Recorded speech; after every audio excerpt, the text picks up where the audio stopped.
day in my life in Southern California.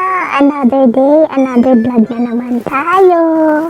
Andito tayo, magdadrive tayo papuntang mall. Kasi tignan ang kapaligiran. Nandito tayo sa taas ng bundok. Dito kami nakatira sa disyerto ng California. Sa Southern California, yan ang daan sa amin. Papuntang mall, sa ibang city. O ayan, nakarating na tayo, maglalakad na tayo.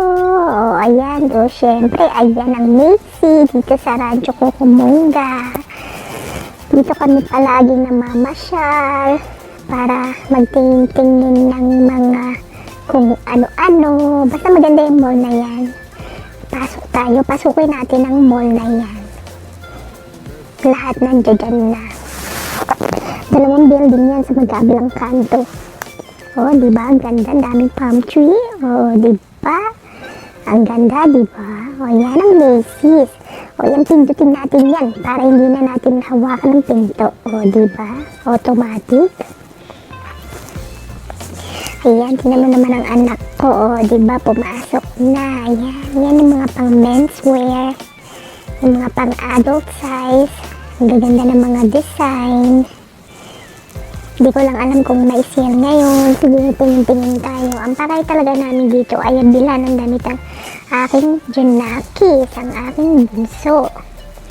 Dahil ang bilis niyang lumaki, ang bilis niyang lumiit ng damit niya. Para silang hinihipan ng hangin. Hiyang sila dito sa hangin ng Amerika.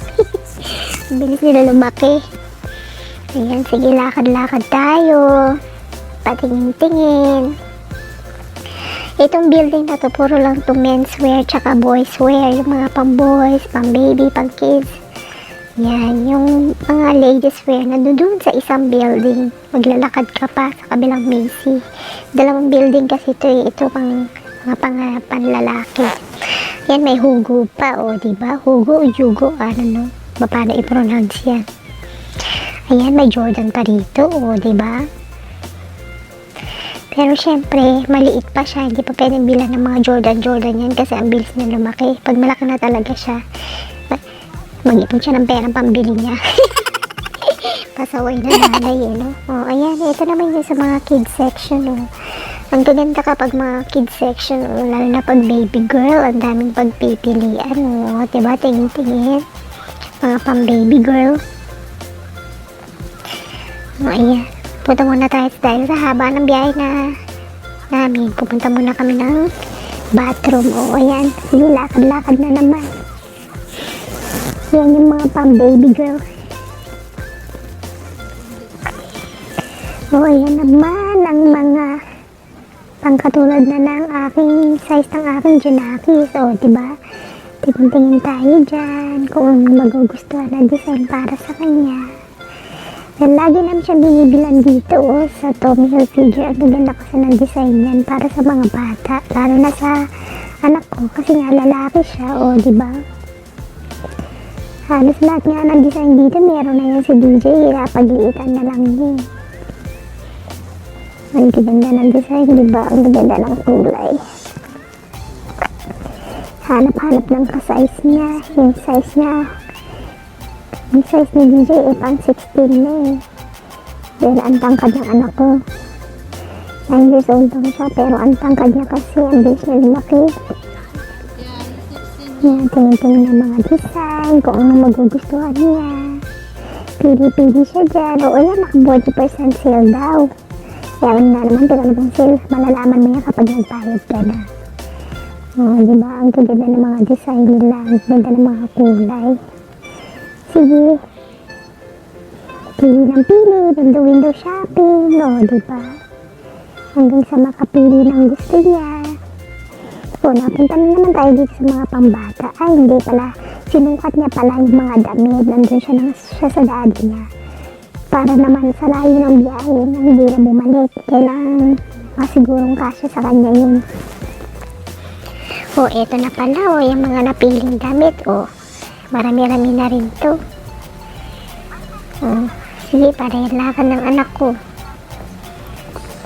Ayan, yung mga napili ng daddy niya para sa kanya. Ayan, tingin-tingin pa rin. Di pa rin sila tapos mag-shopping. Ako, taga-buhat lang ako. Halalay lang nila ako. Kasi, mga panlalaki, hindi ako masyado dyan. Sila lang. Ayan, may Calvin Klein pa. 40% yun, Calvin Klein. Ang dami rin mga design dito.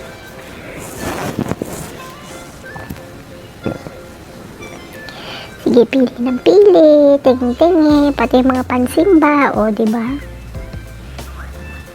Ayan, sige. Lakad-lakad pa rin, hanap-hanap pa rin ng kasya sa kanya. Ay, hindi, panlalaki, ano na yata ito, pang sa daddy niya na yata ito eh. Tapos na yata mamili ang kanyang, para kay DJ. Ayan. May mga sale din na mga pang-adult, pero mas maraming sale sa mga pambata. Yun lang mga pang-summer attire niya. Kasi pagdating na naman ng winter time, bibila na naman siya ng damit. Kasi nga naman, taglamig na. Dito kasi sa Amerika, 4 seasons sila. May spring, summer, fall, and winter. Kaya parang 4 na beses ka rin bumibili ng damit na aayon sa kanilang panahon. Pwede ba magastos?